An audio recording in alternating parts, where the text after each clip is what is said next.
Hi you all, welcome to my YouTube channel Educare online.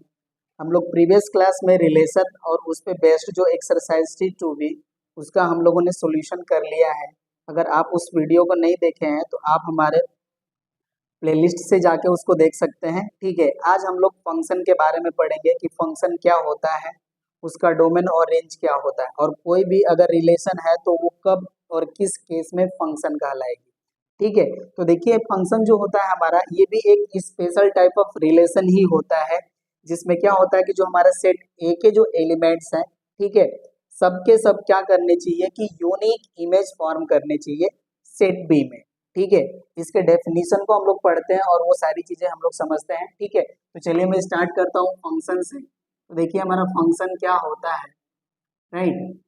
लिखते हैं यहाँ पे, let A and B are two non empty sets and F is a relation from A to B written as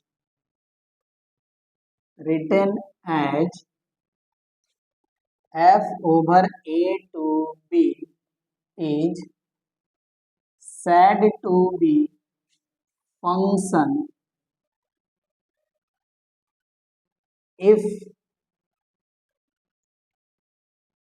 each element of set A having unique image in set B।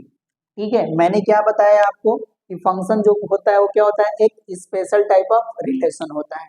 ठीक है, इसे हम function कब कहेंगे, यहाँ पे देखिए मैंने यहाँ पे लिखा है कॉमा इन्वर्टेड कॉमा में। ठीक है, each element of set A having unique image in set B.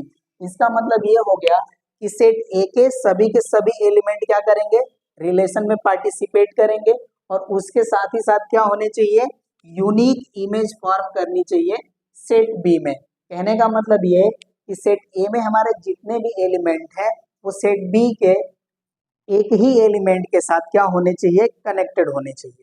ठीक है, ये इसका मतलब हुआ, राइट ना। अब देखिए इसको मैं ग्राफिकली समझा देता हूँ इसका मतलब क्या होता है। सपोज कीजिए मैं एग्जांपल ले लेता हूँ, यहाँ पे मेरे पास एक सेट ए है जिसमें एलिमेंट है 1 2 एंड 3, और सेट बी में हमारे जो एलिमेंट है वो है ई एफ जी एच। ठीक है, इस तरह से हमारे ये क्या हो गए, सेट हो गए। और हमारा जो एक फंक्शन है वो कुछ इस तरह से डिफाइंड है। ठीक है, set f A to B हमारे डिफाइंड है फंक्शन। ठीक है, और इसको मैं क्या करता हूँ, ग्राफिकली रिप्रेजेंट कर देता हूँ कि आपको आराम से समझ में आए। ठीक है, ये देखिए मेरा एक फंक्शन हो गया, ये हो गया एफ, ये हो गया मेरा सेट ए, और ये हो गया सेट बी। यहाँ पे देखिए एलिमेंट है जो हमारे वो हो गए 1 2 3, और यहाँ पे एलिमेंट है E F G H, right ना। तो यहाँ पे देखिए मैंने क्या किया कि 1 को ई के साथ कनेक्ट कर दिए, 2 को एफ के साथ, एंड 3 को जी के साथ। ठीक है, तो यहाँ पे देखिए क्या हो गया कि हमारे सेट ए के सारे एलिमेंट क्या किए, पार्टिसिपेट भी किए, और इधर देखिए यूनिक एलिमेंट के साथ ये कनेक्ट हुए। ठीक है, ऐसा नहीं हुआ कि हमारा जो 1 है वो ई के साथ भी कनेक्टेड है और एफ के साथ भी कनेक्टेड है। यहाँ पे हमारा क्या होना चाहिए कि सेट ए का हर एक एलिमेंट है जो आपके सेट बी के सिर्फ और सिर्फ एक ही एलिमेंट के साथ क्या होना चाहिए, एसोसिएट होना चाहिए। ओके ना, होप सो कि ये समझ में आया होगा। एक और एग्जांपल लेकर के हम लोग समझ लेते हैं इसको। ठीक है, तो ये आपको समझ में आया होगा। चलिए मैं इसको हटा लेता हूँ और फिर मैं आपको इसको अच्छे से एग्जाम्पल लेकर के समझाता हूँ। ठीक है, अब ये हो गया, चलिए मैं इसको हटा लेता हूँ और इसको ग्राफिकली समझते हैं, ज्यादा समझ में आएगा अच्छे से। ठीक है, चलिए मैं ऐसे ही कोई और एग्जाम्पल ले लेता हूँ। यहाँ पे मेरा ये हो गया सेट ए और ये हो गया सेट बी। हमारा फंक्शन है जो रिलेटेड है ए टू बी डिफाइंड है, राइट। यहाँ पे मैंने एलिमेंट ले लिए 2 4 6 एंड 8, और यहाँ पे हमने एक ही एलिमेंट ले लिया, बस वो है 3। ठीक है, तो यहाँ पे देखिए जो भी हमारे एलिमेंट है इधर एसोसिएट हो जाएंगे सबके सब 3 से, नो डाउट। ओके ना, तो ये देखिए आपका इस केस में हमारा ये फंक्शन है। क्यों है, क्योंकि हमारे सेट ए के हर एक एलिमेंट क्या है, एक इमेज के साथ एक ही इमेज बना रहे हैं। मतलब इधर का जो 2 है वो 3 के साथ कनेक्टेड है, 4 भी 3 के ही साथ कनेक्टेड है। ऐसा नहीं है कि हमारे इधर के एक ही एलिमेंट इधर दो इमेज बना रहे हैं, राइट ना। ये आपका क्या है, ये फंक्शन है, ये आपका फंक्शन है, ठीक है, ये आपका फंक्शन है। लेकिन यही देखिए, अगर आपका कुछ इस तरह से रीजन बनता है, ये मेरा एफ है, ये ए और ये बी, इधर हो गया हमारे एलिमेंट 2 5 7 8 और इधर मैंने कर लिया 3 4 5, राइट। और यहाँ पे देखिए मैंने 2 को क्या कर दिया, 3 के साथ भी कनेक्ट कर दिया एंड 4 के साथ भी कनेक्ट कर दिया। इधर 3 जो है हमारे, सॉरी 5 जो है 5 के साथ कनेक्ट है, 7 भी 5 के साथ कनेक्ट है, एंड जो 8 है ये भी 5 के साथ कनेक्टेड है, ठीक है। तो यहाँ पे देखिए इस केस में ये फंक्शन नहीं है। क्यों फंक्शन नहीं है? क्योंकि देखिए मैंने क्या बताया कि सेट ए का जो भी एलिमेंट होगा वो सिर्फ और सिर्फ क्या करे, ए के ही इमेज फॉर्म करे सेट बी में, ठीक है। लेकिन यहाँ पे देखिए जो हमारे 2 है वो क्या है, 3 भी इमेज फॉर्म कर रहे हैं, 4 भी इमेज फॉर्म कर रहे हैं, तो इस केस में ये फंक्शन नहीं होगा, ठीक है। तो यहाँ पे मैंने डेफिनेशन आपको बताया कि each element of set A having unique image in set B, उसी केस में हमारा रिलेशन क्या होगा, फंक्शन होगा, अदरवाइज फंक्शन नहीं होगा, ठीक है। तो यहाँ पे देखिए हमारे सेट ए के सभी एलिमेंट क्या है, पार्टिसिपेट किए हैं, वो तो ठीक है। लेकिन यहाँ पे जो 2 है आपके दो इमेज फॉर्म कर रहे हैं, 3 एंड 4, तो ये आपके जो है ये फंक्शन नहीं है, not a function. Hope so कि ये समझ में आ रहा होगा कि कैसे हमको समझना है इसको। तो ये तो था आपका ग्राफिकल मेथड जिससे आप समझ सकते हैं, राइट। ये देखिए आपका ये फंक्शन था, ठीक है, इधर हमारे एक ही एलिमेंट है, राइट, लेकिन इधर के हमारे डिस्टिंक्ट एलिमेंट क्या कर रहे हैं, यूनिक इमेज फॉर्म कर रहे हैं, तो इस केस में हमारा क्या होगा, ये फंक्शन होगा, नो डाउट, राइट ना। चलिए एक और हम ग्राफिकल रिप्रेजेंटेशन करके समझाते हैं कि और किस केस में हमारा फंक्शन ये नहीं होगा, ठीक है। तो देखिए ये कैसे हमको समझना है, देखिए ये होगा अगर कुछ इस तरह से भी केस हो हमारे पास, ये देखिए मेरा सेट ए है और ये सेट बी है, राइट, इसमें भी हमारा मैंने क्या किया है, फंक्शन एसोसिएट करा है, राइट। यहाँ पे मैंने एलिमेंट लिए 2 3 4 एंड 5, इधर हमने एलिमेंट लिया 1 3 5 7, ओके ना। अब मैंने क्या किया, इसको देखिए 2 को 3 के साथ एसोसिएट कर दिए, 3 को 5 के साथ एसोसिएट कर दिए, 4 को 7 के साथ एसोसिएट कर दिए, ठीक है। और इस केस में हम पूछ रहे हैं कि ये जो है हमारा ये फंक्शन है कि नहीं है, ठीक है। तो यहाँ पे देखिए जो हमारा ये वाला केस है, इस केस में ये फंक्शन नहीं है, ठीक है, क्योंकि केस क्या है, each element of set A having unique image in set B. लेकिन यहाँ पे देखिए जो 5 है ये किसी भी एलिमेंट के साथ एसोसिएटेड है ही नहीं, राइट ना। तो इस केस में भी आपका ये फंक्शन नहीं होंगे। तो ये केस आपको ग्राफिकल मेथड में ही ज्यादातर दिया जाता है, ठीक है। तो आप ये भी समझ लीजिए ये भी आपका फंक्शन नहीं है, नॉट अ फंक्शन, राइट ना। तो आपको ये समझ में आ गया होगा। तो ये तो था ग्राफिकल मेथड जिससे हमने समझा कि हमारा फंक्शन जो भी रिलेशन दिया है वो फंक्शन है कि नहीं है, ठीक है। तो फंक्शन के लिए आपको ये डेफिनेशन एकदम दिमाग में रख लेना है कि सेट ए के हर एक एलिमेंट क्या करने चाहिए, एसोसिएशन में पार्टिसिपेट करने चाहिए, और जब पार्टिसिपेट कर रहे हैं तो इधर यूनिक इमेज फॉर्म करने चाहिए। होप सो कि समझ में आ गया होगा। चलिए अब हम लोग टेबुलर फॉर्म में समझ लेते हैं, टेबुलर फॉर्म में कैसे हम लोग पता करेंगे कि फंक्शन है कि नहीं है, ठीक है। तो चलिए इसके भी हम एग्जाम्पल लेकर के समझ लेते हैं। चलिए मेरा एक पहला एग्जाम्पल हो गया, इसमें मेरा फंक्शन जो है वो कुछ इस तरह से डिफाइंड है, 1 3 2 3 4 5 6 3, ठीक है, ये इस तरह से है। और सेकेंड है आपका फंक्शन, वो कुछ इस तरह से डिफाइंड है, 1 2 3 2 1 5 6 3, ठीक है, ये हमारा सेकेंड रिलेशन, सेकेंड फंक्शन है, राइट। अब हमको ये बताने हैं, सॉरी ये रिलेशन है, हमें ये बताने हैं कौन से फंक्शन हैं और कौन से नहीं है, ठीक है। तो यहाँ पे देखिए जो हमारा पहला है, इसमें हमारे पास जो ऑर्डर पेयर्स हैं वो है 1 3 2 3 4 5 एंड 6 3, राइट ना। तो यहाँ पे देखिए हमको क्या करना है कि पहले फर्स्ट एंट्रीज को देख लेने हैं, ये दो ऑर्डर पेयर में तो नहीं ना अपीयर हो रहे हैं। तो यहाँ पे देखिए 1 जो है यहीं पे अपीयर है बस, ठीक है, 2 भी है यहीं पे अपीयर है, 4 भी यहीं पे अपीयर है और 6 भी यहीं पे अपीयर है, ठीक है। तो इस केस में क्या होगा, ये फंक्शन है, ठीक है, क्योंकि देखिए मैंने जो भी ऑर्डर पेयर लिया मैंने यहाँ पे सेट ए और बी आपको नहीं डिफाइन करा है, बस मैंने बताया कि हमारा फंक्शन ऐसे डिफाइंड है, सॉरी ये रिलेशन डिफाइंड है, कि हमें बताना है कि फंक्शन है कि नहीं है। जहाँ पे आपको सेट ए एंड बी दिए रहेंगे आपको देखना पड़ेगा कि सेट ए के सारे एलिमेंट इसमें पार्टिसिपेट कर रहे हैं कि नहीं कर रहे हैं, ठीक है। तो इस केस में जो पहला है आपका ये फंक्शन है, ठीक है, ये आपका फंक्शन है, राइट। अब दूसरे में आते हैं, दूसरे में देखते हैं तो यहाँ पे देखिए जो 1 है आपके 2 के साथ भी एसोसिएटेड है, 5 के साथ भी एसोसिएटेड है, ठीक है। तो इस केस में ये जो है आपके ये फंक्शन नहीं है, ठीक है। ये क्या है आपके नॉट अ फंक्शन। क्यों ऐसा हुआ? क्योंकि आपके 1 जो है, ठीक है, सेट ए के एलिमेंट ये क्या कर रहे हैं, 2 इमेज फॉर्म कर रहे हैं सेट बी में, ठीक है। तो इस केस में आपकी ये फंक्शन नहीं होंगे, ठीक है। अब दूसरा केस में आपको बता दूं, जहाँ मैंने कहा कि आपको set A and be given होगा और आपको ऐसे रिलेशन डिफाइंड होगा और वहां पे पूछेगा कि आप फंक्शन है कि नहीं है, तो आप कैसे बताएंगे, ठीक है। तो चलिए ये हो गया आपका एग्जाम्पल नंबर 3। एग्जाम्पल नंबर 3 में आपका सेट हो गया ए, जिसमें एलिमेंट हो गए 1 2 3 4 एंड 5, ओके। और सेट बी हो गया हमारा, जिसमें एलिमेंट है 2 4 6 8, राइट। और इससे हमारा जो फंक्शन है वो कुछ इस तरह से डिफाइंड है, इसको मैं टेबुलर फॉर्म में ही लिखूंगा, ठीक है।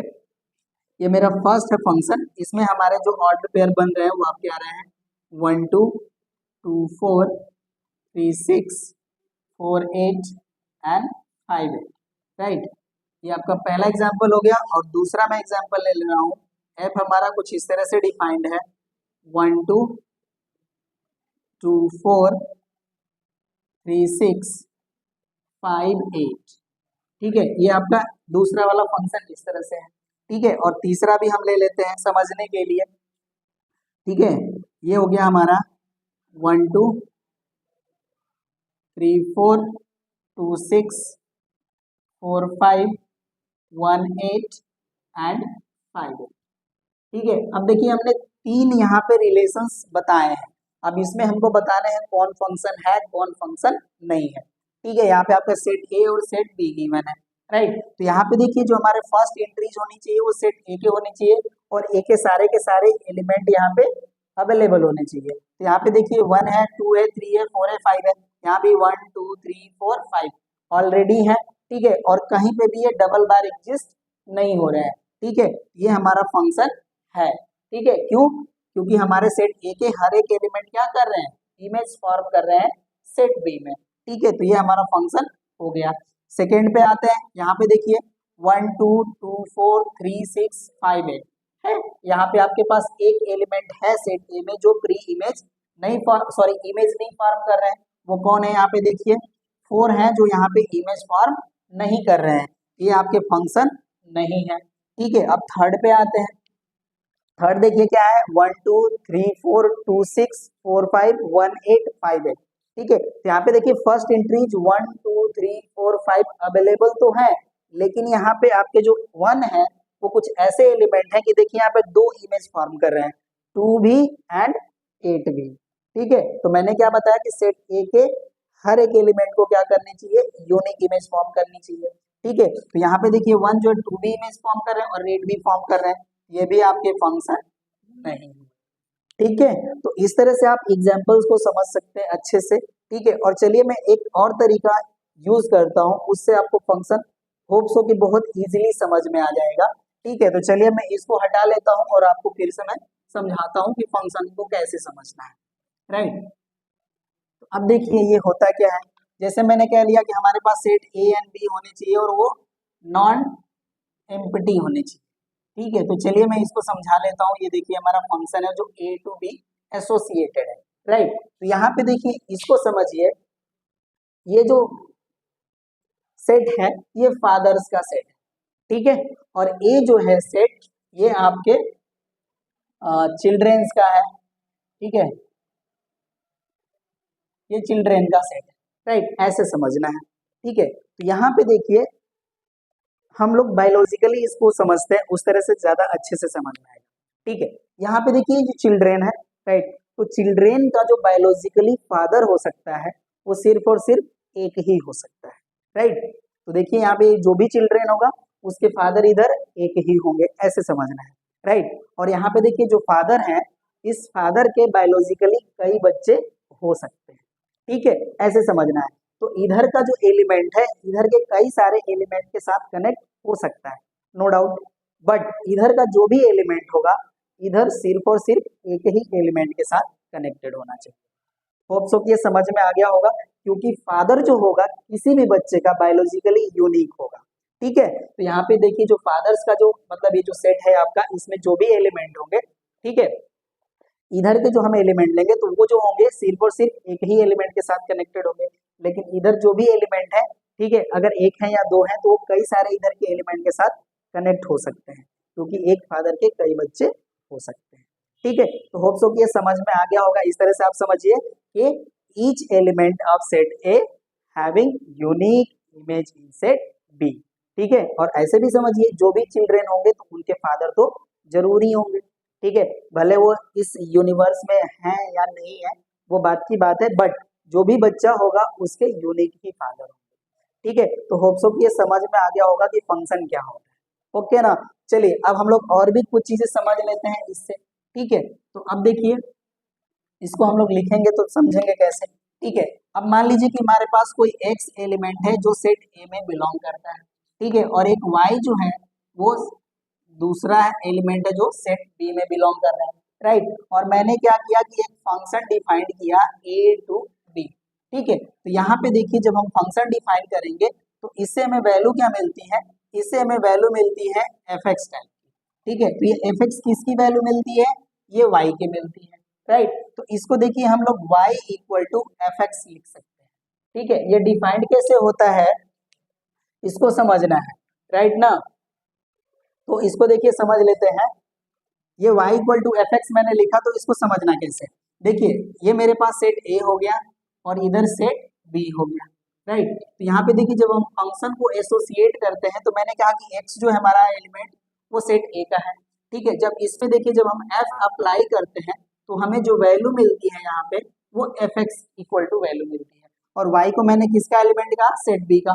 ठीक है, तो मैं यहाँ पे मान लेता हूँ कि जो हमारा एफ एक्स है वो किसके इक्वल है, y के। ठीक है, तो जब भी हम फंक्शन को डिफाइन करेंगे तो इसको हम लोग लिखते हैं y equal to f x. ठीक है, और अब देखिए मैंने जब इस तरह से रिप्रेजेंटेशन लिया, ठीक, तो ये देखिए जो कुछ इस तरह से फॉर्मेशन हमने किया, यहाँ पे x लिए, यहाँ पे एफ एक्स बन गया, ये हमारे y की वैल्यू है, राइट, ये मेरा फंक्शन हो गया f। ओके, तो यहाँ पे देखिए जो आपका y है ये कहलाता है इमेज ऑफ x। ठीक है, ये जो आपका y है ये कहलाता है इमेज ऑफ x, और ये जो आपका x है ये कहलाता है प्री इमेज ऑफ y। ठीक है, तो आपको फंक्शन के कुछ टर्म्स हैं जिनको आपको समझना होगा, राइट। तो यहाँ पे मैंने क्या कहा कि x पे फंक्शन अप्लाई हो करके जो भी सेट b में वैल्यू देंगे, राइट ना, वो क्या कहलाएगा आपका इमेज ऑफ x। मैंने x लिया सेट a का एलिमेंट और y लिया सेट b का एलिमेंट, तो जो हमारा y है वो कहलाएगा image of x and x क्या कहलाएगा प्री इमेज ऑफ y। ठीक है, तो ये टर्म्स है आपको समझने थे, मैंने बता दिया, होप सो कि ये समझ में आया होगा। चलिए अब हम लोग पढ़ते हैं डोमेन, रेंज एंड को डोमेन ऑफ फंक्शन। ठीक है, अब इसको मैं हटा लेता हूं, अब इसका हमें काम नहीं है। होप सो कि ये समझ में आ गया होगा कि फंक्शन क्या होता है। चलिए अब हम लोग को पढ़ना है domain, domain of function, right ना। अब देखिए मैंने क्या कहा फंक्शन में, फंक्शन अगर हमारा set A to B defined है तो सेट ए के हर एक एलिमेंट क्या करते हैं, एसोसिएशन में पार्टिसिपेट करते हैं या रिलेशन में पार्टिसिपेट करते हैं, या जितने भी हमारे पास ऑर्डर पेयर एग्जिस्ट करते हैं उन सभी ऑर्डर पेयर्स को सेट ए के सभी एलिमेंट फॉर्म करते हैं। ठीक है, तो इसका मतलब ये हो गया कि जो हमारा सेट ए होता है वो हमारा डोमेन ऑफ फंक्शन होता है। ठीक है, लिखते हैं यहाँ पे late f from a to b is a function, then set a, और ब्रैकेट में आप लिख सकते हैं collection of all first elements of order pairs is called domain of function। ठीक है, यहाँ पे मैंने कह दिया कि अगर हमारा function A to B defined है, ठीक है, तो हमारा जो सेट ए है वही क्या कहलाएगा, डोमेन ऑफ फंक्शन कहलाएगा। या आप अगर फंक्शन को टेबुलर फॉर्म में लिख रहे हैं तो जितने भी हमारे पास ऑर्डर पेयर फॉर्म होंगे उसमें जितने भी हमारे फर्स्ट एंट्रीज या फर्स्ट एलिमेंट होंगे उनका जो कलेक्शन होगा उसी को हम कहेंगे डोमेन ऑफ फंक्शन। ठीक है, चलिए मैं एक एग्जांपल ले लेता हूँ। यहाँ पे मैंने यहाँ पे कोई फंक्शन डिफाइन करा जिसमें हम टेबुलर फॉर्म में ले लेते हैं, इनको किया जाता है 1 2 3 5 6 8। ठीक है, ये हमारे इस तरह से ऑर्डर पेयर बने तो इसका जो हमारा डोमेन हो जाएगा, ठीक है, डोमेन क्या हो जाएगा हमारा, कलेक्शन ऑफ फर्स्ट एंट्रीज पे हो जाएगा आपका 1 3 6। ठीक है, और जैसा आप रेंज में पढ़े हैं वैसा ही डोमेन सॉरी रेंज कह रहा हूँ, जैसा आप रिलेशन में पढ़े हैं वैसे ही फंक्शन में भी होता है। ठीक है, जितने भी आपके ऑर्डर पेयर फॉर्म होंगे उनके फर्स्ट एंट्री जो होंगे उन्हीं का कलेक्शन डोमेन कहलाता है।